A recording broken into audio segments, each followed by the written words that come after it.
Bonjour à tous et bienvenue dans ce Morning Bull Live. Nous sommes le 13 mars 2024 et franchement, je ne sais pas si vous sentez le bonheur qui plane sur les marchés financiers. On vit vraiment une période extraordinaire. Moi, ça fait 35 ans que je fais ce métier. Ça fait 35 ans que je me farcis les marchés boursiers dans tous les sens. Mais là, on est en train de vivre un truc absolument exceptionnel.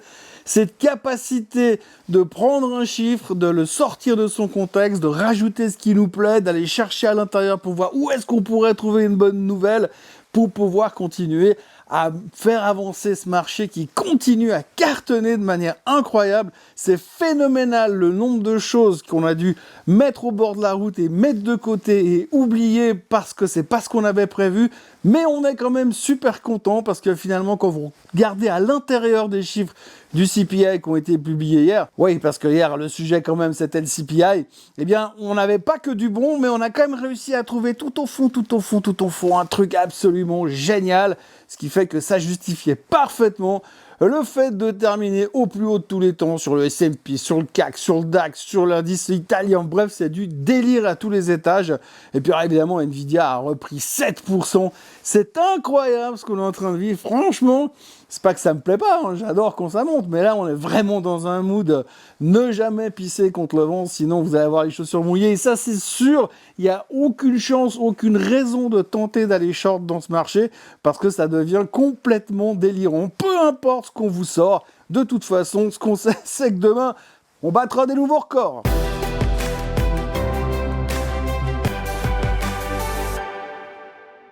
Oui, non, alors j'exagère un tout petit peu dans mon introduction, bien sûr, hein, j'ironise toujours.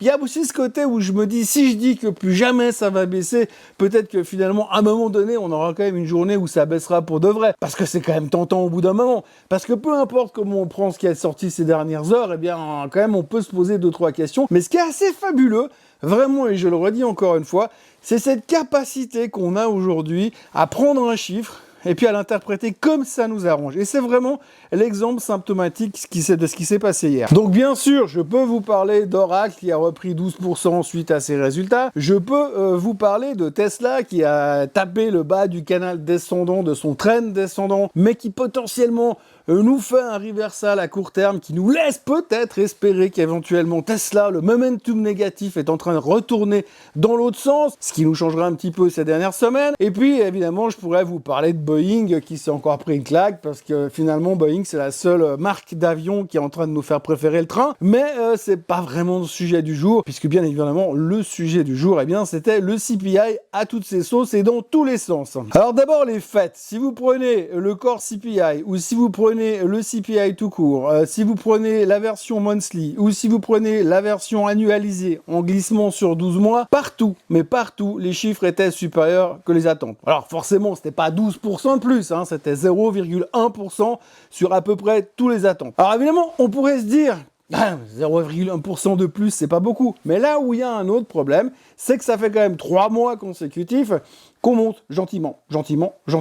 Et puis pendant ce temps où on est monté 3 mois consécutifs en termes d'inflation, le S&P 500 a battu 16 records historiques. Alors peut-être qu'on se dira oui, mais c'est parce qu'on anticipe la future baisse des taux. Eh bien c'est justement là que se pose la question.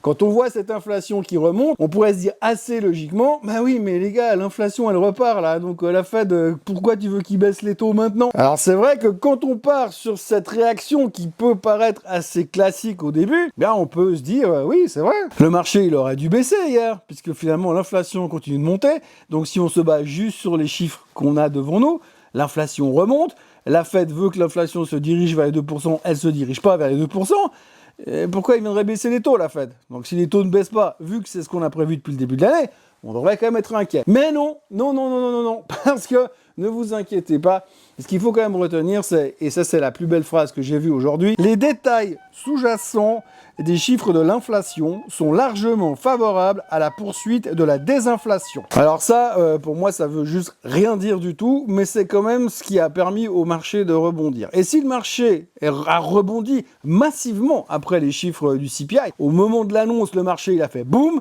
et après il a fait et il est reparti à la hausse. Donc si le marché a rebondi et il termine au plus plus haut de tous les temps, eh bien c'est parce qu'à l'intérieur de tous ces chiffres, quand on les a bien décortiqués, bien ouverts sur la table comme une orange, alors grosso modo, nous quand on nous balance le CPI, on nous parle de CPI, de core CPI, mais à l'intérieur, il y a encore un autre truc qui est arrivé en début d'année dernière, ça s'appelle le super core. Alors, vous avez le core CPI et vous avez le super core. Donc le super core, c'est forcément mieux. Et donc le super core, en gros, c'est quoi? C'est simplement qu'à la place de prendre un gros basket de biens et de services, ils ont réduit encore plus et ils ont pris vraiment les biens et les services qui sont importants, mais on y a enlevé l'énergie, les loyers et la nourriture. Donc je sais pas ce qui reste d'important, mais à l'intérieur, c'est en gros les services médicaux, les services en général, enfin ce genre de trucs, mais il y a cette espèce de loupe finalement sur un petit basket très précis pour se rendre compte vraiment de ce que représente l'inflation, et on enlève bien sûr les trucs qui dérangent. Et cet indice Supercore, eh bien le mois dernier, il est passé de 0,87 à 0,48, enfin bref, il a baissé majoritairement par rapport au reste des indices. Et donc ça, c'était la bonne nouvelle qui a permis au marché d'aller terminer au plus haut de tous les temps. Alors après, vous pouvez gratter de l'autre côté, hein. Vous pouvez regarder les différents postes du CPI point par point, le prix des voitures d'occasion, le prix des services médicaux, le prix des loyers, etc., etc., le coût d'entretien d'une maison, le coût de la bouffe quand vous n'êtes pas à la maison, donc à midi quand vous êtes au bureau. Tout ça, si vous regardez sur une année, ça continue à être plutôt comme ça en termes de verticalité. Mais ça, on s'en fout, parce que de l'autre côté, on a le Supercore qui nous a bien soulagés. Donc aujourd'hui, on n'est plus dans le stade de se dire, on regarde le verre à moitié plein, à moitié vide. Le verre, il est plein, replein, il déborde, il coule à côté. Enfin, on voit que les côtés positifs des choses, et on arrive à un stade où finalement, aucune mauvaise nouvelle ne peut peser sur le marché. Et les chiffres d'hier, si on les remet dans le passé, si on imagine qu'ils nous avaient sorti ça au mois d'octobre, mais on se faisait défenestrer. Mais non, mais aujourd'hui, boum, ça monte, ça va au plus haut de tous les temps, et puis alors avec une force et une volonté assez incroyable. Bon d'accord, c'est toujours les mêmes titres qui montent, hein. C'est Nvidia en tête, Nvidia qui reprenait 7% hier et qui termine quasiment au plus haut de tous les temps en termes de closing. Elle est déjà allée plus haut intraday, mais en termes de closing, elle est quasiment au plus haut de tous les temps. Donc on reprend les mêmes, hein. C'était Nvidia, Meta et Microsoft qui tiraient le marché, et le reste, quand on fait la moyenne des titres, c'était pas non plus l'euphorie. Mais l'un dans l'autre, on a toujours ce côté, il faut y aller, il faut y aller, il faut y aller, parce que, comme disait un analyste hier encore, l'important n'est pas de savoir à quelle date les taux vont baisser, l'important c'est de savoir qu'ils vont baisser, et surtout de combien. Donc j'adore cette phrase. Parce qu'on nous dit maintenant que la date n'est plus très importante. Parce qu'avant c'était mars, mais là on parle de mai-juin, mais là juin on n'est pas très sûr, on parle de septembre. Mais c'est pas très important. Donc on oublie déjà cette prévision-là, c'est pas très important. On verra quand ça baissera. Après, ce qui est important, c'est qu'on sache qu'ils vont baisser un jour. Oui, c'est clair que statistiquement, les taux, ils vont baisser un jour. Je sais pas si ce sera en 2034 ou en 2048, mais les taux vont baisser un jour. Et puis, la dernière chose, c'est de combien. Alors là, c'est important d'imaginer de combien. Donc aujourd'hui, si on part du principe qu'à chaque fois qu'ils baissent les taux, ce sera de 25 basis points, eh ben, on est en train de baisser, d'espérer, conditionnel, hein, partout dans tous les sens, attention, d'espérer que potentiellement les taux baisseront 3 fois en 2024. Alors vous vous souvenez, le 1er janvier, c'était 7, hein. 7 fois. 1er janvier, on attendait 7 baisses de taux. 7 fois 0,25. Et là, aujourd'hui, on se dit, 3 baisses de 0,25, ça serait quand même top en 2024. Et c'est ça qui plaît au marché, parce que c'est ça qu'il faut regarder, hein. C'est vraiment ce côté optimiste de la chose. Donc ce qui est absolument incroyable, et ça je le dis et je le répète encore une fois, c'est qu'on a fait des prévisions. On s'est attelé à une hausse monumentale depuis le début du mois de novembre, en partant du principe qu'on allait baisser les taux. Je rappelle quand même qu'il y avait des banques d'affaires qui, au début de l'année, nous disaient qu'il pourrait y avoir jusqu'à 12 baisses de taux en 2024.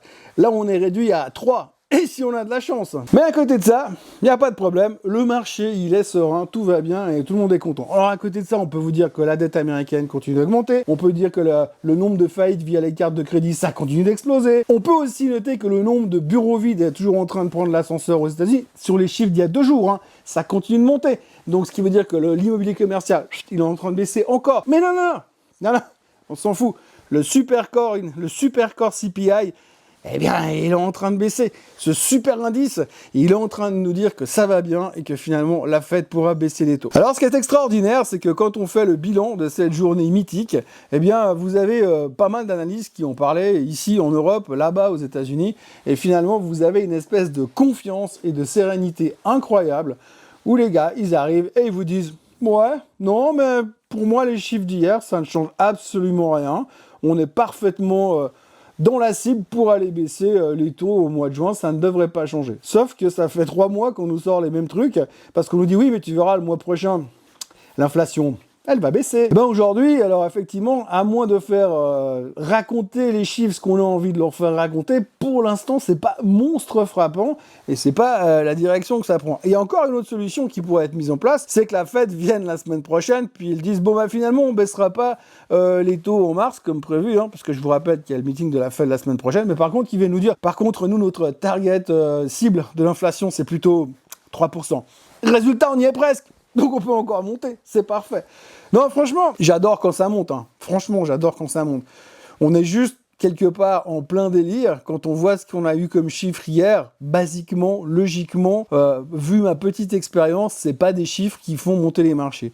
Aujourd'hui, on est tellement obsédé par cette baisse des taux qui doit arriver que tout ce qu'on peut trouver comme indice qui nous dit qu'on a raison qu'un jour les taux baisseront vont faire monter le marché, mais vont mettre de côté toutes les mauvaises nouvelles. Est-ce qu'un jour il y aura une prise de conscience? Est-ce qu'un jour on va se calmer puis on va se dire hey, on est monté 35% depuis le début où on nous a dit on va baisser les taux et on n'a toujours pas baissé les taux? On va continuer combien de temps ce jeu-là? On peut, effectivement, on peut, mais pour l'instant, on a l'impression que ça continue à monter et on a presque l'impression, enfin, je commence à avoir l'impression qu'on baissera le jour où on aura vraiment cette baisse des taux qui sera annoncée. En conclusion de cette vidéo qui principalement est dédiée à l'inflation, j'aimerais découper la mentalité du marché pour qu'on comprenne bien comment ça se passe. Vous avez 3 situations possibles. L'inflation qui est inchangée, l'inflation qui baisse et l'inflation qui monte. Si vous avez l'inflation qui baisse, on va vous dire « Ah, il faut acheter des actions parce que la Fed, elle va pivoter et elle va baisser les taux. » Si l'inflation est inchangée, on vous dit « Ah, il faut acheter des actions parce que de toute façon, l'économie va faire un soft landing. » Et puis si l'inflation est au-dessus des attentes, on vous dit « Ah, faut acheter des actions parce que l'intelligence artificielle, elle est en train de sauver le monde. » C'est avec ces 3 différents états d'esprit que finalement, on peut dire aujourd'hui que les marchés ne veulent plus baisser. Aujourd'hui, les marchés sont donc dans une tendance haussière, dans une volonté absolue de vouloir monter et apparemment, quand on regarde les chiffres, il y a toujours une montagne de cash de côté. On peut vous trouver, je peux vous trouver, d'autres peuvent vous trouver des tonnes de mauvaises nouvelles qui vont dire « Oh, attention, mais ça va nous péter à la figure. » Mais aujourd'hui, peu importe, il n'y a aucune importance, on continuera de monter encore et encore. Pour résumer tout ça, aujourd'hui, c'est comme si vous allez faire un safari, et puis que vous avez un lion qui arrive, paf, il vous arrache le bras, mais qu'en s'en allant avec votre bras, vous vous rendez compte qu'il n'a pas pris votre Rolex et vous êtes content parce que finalement, il vous reste votre montre. Donc le marché est aussi optimiste que ça, et aujourd'hui, il n'y a rien qui semble pouvoir faire baisser le marché. La géopolitique reste le point dangereux pour les marchés. On l'a entendu déjà plusieurs fois ces derniers temps, mais visiblement pour l'instant on s'en fout. La seule chose qui compte, c'est le fait qu'on puisse rester convaincu que les taux baisseront un jour. J'espère simplement qu'ils baisseront un jour. Voilà ce que l'on pouvait dire aujourd'hui. Je suis désolé, je sais que l'inflation, le CPI, on a ras-le-bol. Surtout que dans 2 jours, on aura complètement oublié le sujet, hein, puisqu'on connaît notre capacité à passer rapidement à autre chose. D'ailleurs, ça tombe bien, aujourd'hui, 0 chiffre économique. Par contre, demain, PPI. Et puis là, si vous lisez déjà les articles de la presse ce matin, le PPI, c'est le truc qui... potentiellement, ça peut être un game changer pour le marché. Un peu comme le CPI hier, un peu comme le témoignage de Powell la semaine dernière, un peu comme les non-farm payroll de vendredi dernier, et un peu comme le meeting de la Fed la semaine prochaine. Alors, n'oubliez pas de vous abonner à la chaîne Swissquote en français, parce qu'il va falloir décortiquer encore toute cette avalanche de news fabuleuses dans ce monde extraordinaire dans lequel nous vivons. Et puis, likez cette vidéo. Revenez demain, et je sais, je vous gonfle avec mon inflation, mais je vous rassure, hein, je suis épuisé aussi. Passez une excellente journée et je me réjouis de vous voir demain. Allez, bye bye.